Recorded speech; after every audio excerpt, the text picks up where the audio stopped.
I've been making knives for a long time, and it feels like it was long overdue to start posting videos about that process on YouTube.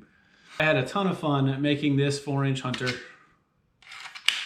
I've got a ton to learn about camera equipment and lighting and video editing and all the things that go into making quality YouTube content, but hopefully it only gets better from here.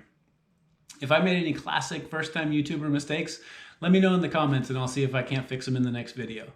I'll put some affiliate links to some of the products that I used in building this knife in the video description. So if you want to pick up any of those specific materials, you can get those through those links.